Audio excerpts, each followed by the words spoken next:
છોટાઉદેપુર જિલ્લામાં સ્થાનિક સ્વરાજ્યની ચૂંટણીને રાજકીય ગરમાવો તેજ બન્યો છે। બોડેલી ખાતે આવેલા લક્ષ્મી પાર્ટી પ્લોટમાં ભાજપ દ્વારા ઉમેદવારોની સેન્સ પ્રક્રિયાનો પ્રારંભ કરવામાં આવ્યો। જિલ્લા પંચાયતી 32, તાલુકા પંચાયતની અંદાજે 150 અને બોડેલી નગરપાલિકાની 28 બેઠકો માટે દાવેદારો મોટી સંખ્યામાં હાજર રહ્યા। 2 દિવસ ચાલનારી આ પ્રક્રિયામાં કાર્યકરોમાં ભારે ઉત્સાહ જોવા મળ્યો। ખાસ કરીને પ્રથમવાર રચાયેલી બોડેલી નગરપાલિકા માટે જોરદાર દાવેદારી નોંધાઈ। વિકલાંગ કાર્યકર્તા પ્રમોદભાઈ તડવી પણ જિલ્લા પંચાયત બેઠક માટે પોતાની દાવેદારી નોંધાવવા પહોંચ્યા।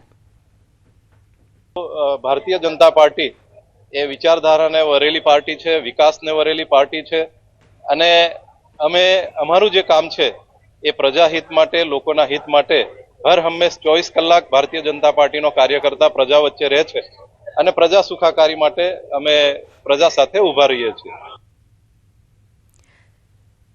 ખેડા જિલ્લામાં સ્થાનિક સ્વરાજ્યની ચૂંટણીને લઈ રાજકીય ગરમાવો તેજ બન્યો। નડિયાદ કમલમ કાર્યાલય ખાતે ભાજપ દ્વારા ઉમેદવારોની સેન્સ પ્રક્રિયા કરવામાં આવી। પ્રદેશ નિરીક્ષકોની હાજરીમાં યોજાયેલી આ પ્રક્રિયામાં નડિયાદ મહાનગરપાલિકા, નગરપાલિકાઓ તેમજ તાલુકા અને જિલ્લા પંચાયતની બેઠકો માટે દાવેદારોનો રાફડો ફાટ્યો। ટિકિટ મેળવવા માટે ભાજપના કાર્યકરોમાં ભારે ઉત્સાહ જોવા મળ્યો, જેમાં વિવિધ સ્તરની બેઠકો માટે મોટી સંખ્યામાં દાવેદારો હાજર રહ્યા। નડિયાદ મહાનગરના 6 વોર્ડ, ઠાસરા તાલુકા પંચાયત, ગળતેશ્વર તાલુકા પંચાયત અને ઠાસરામાં આવતી 5 જિલ્લા પંચાયત, ગળતેશ્વરમાં આવતી 3 જિલ્લા પંચાયત એમ આ પ્રકારે ઉમેદવારો માટે સેન્સ લેવાની પ્રક્રિયા ચાલી રહી છે। સવારથી જ ઉમેદવારી નોંધાવવા માટે ઉમેદવારો ખૂબ ઉત્સાહથી ભાગ લઈ રહ્યા છે। ઉમેદવારોએ પોતાની ઉમેદવારી નોંધાવી છે, પણ સામૂહિક રીતે એ પણ અહીંયા એમનો સેન્સ આપ્યો છે કે અમે ઉમેદવારી નોંધાવી છે, પણ પાર્ટી જે નિર્ણય કરશે, જે ઉમેદવારની પસંદગી કરશે એ અમારું શિરોમાન્ય રહેશે। સુરતમાં ભાજપની સેન્સ પ્રક્રિયા હાથ ધરાઈ। પાટીદાર આગેવાન અલ્પેશ કથિરિયાની પત્નીએ ટિકિટ માંગી। અલ્પેશ કથિરિયાની પત્ની કાવ્યા કથિરિયાએ દાવેદારી નોંધાવી। વોર્ડ નંબર 3 માં કાવ્યા કથિરિયાએ દાવેદારી કરી। હું તો ઘણા વર્ષોથી હું તો વિકાસને જ મત આપું છું અને હું પોતે પણ 10 વર્ષથી પાર્ટીમાં છું, 2016 થી, એટલે હું ભાજપમાં જ છું, એટલા માટે મેં ભાજપમાંથી ફોર્મ ભર્યું। એવું નથી, આપણે જ્યારે માણસ કોઈ પણ પાર્ટી જોઈન કરે ત્યાર પછી એમાં જોડાય અને પાર્ટીને યોગ્ય લાગતું હોય ત્યારે એ ટિકિટ આપે છે અને ત્યારે ચૂંટણી લડવા માટે અમને રેડી કરે છે। અન્ય મહત્વના સમાચાર પર નજર કરીએ। સમાચાર દ્વારકામાંથી ખંભાળિયા પોલીસ સ્ટેશનમાં હોબાળો થયો। આમ આદમી પાર્ટીના કાર્યકરોએ હોબાળો કર્યો। કાર્યકરોને મળવા ગયેલા ઈશુદાન ગઢવીની અટકાયત। પોલીસ અને આપ કાર્યકરો વચ્ચે ઉગ્ર બોલાચાલી થઈ। આપ નેતા દીપક કુમાર સિંઘ સામે ફરિયાદ। લૂંટની ખોટી કલમ ઉમેરાઈ હોવાનો આરોપ। કાર્યકરોને વિડીયો ઉતારતા પોલીસે રોક્યા। आज जब खंभालिया में अपने गिरफ्तार कार्यकर्ताओं से मिलने, एसएचओ से मिलने की क्यों गिरफ्तार किया गया है? जब ईशुदान गढ़वी जी वहां पुलिस स्टेशन पहुंचते हैं तो प्रदेश के अध्यक्ष, आम आदमी पार्टी के एक राष्ट्रीय पार्टी के प्रदेश अध्यक्ष को बिना कोई कारण बताए हुए, सब कुछ कैमरे पे हो रहा है, उनको गिरफ्तार कर लिया जाता है।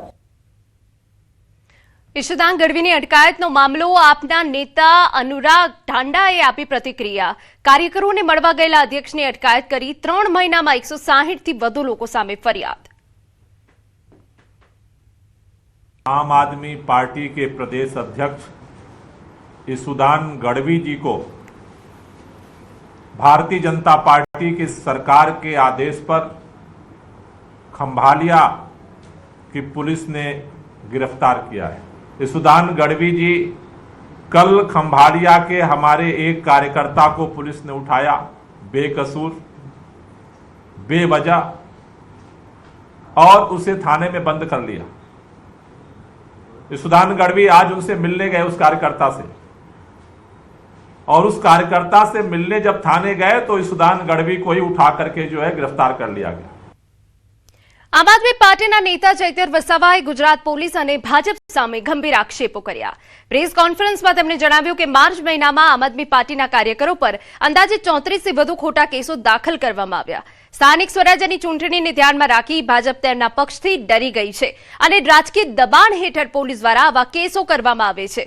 તેમણે વધુમાં આરોપ લગાવ્યો કે ગુજરાતના વિવિધ જિલ્લાઓમાં આપના ઉમેદવારો અને કાર્યકરોને નિશાન બનાવીને લગભગ 35 જેટલા કેસો નોંધાયા છે.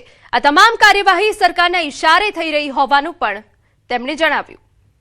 પાછલા 5 વર્ષમાં ભાજપનું શાસન હતું અને એમાં એ લોકો નિષ્ફળ ગયા છે. ખૂબ ભ્રષ્ટાચાર કર્યો, લોકોના કોઈ કામ ન કર્યા, એટલે લોકો હવે એમને જાકારો આપવાના છે.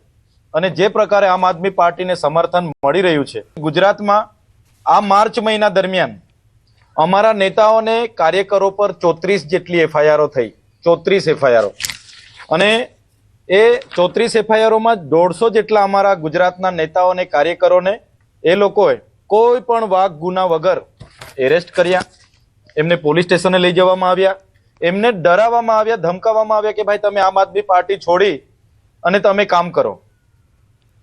સમાચાર ખેડામાંથી શિક્ષણ જગતની શર્મ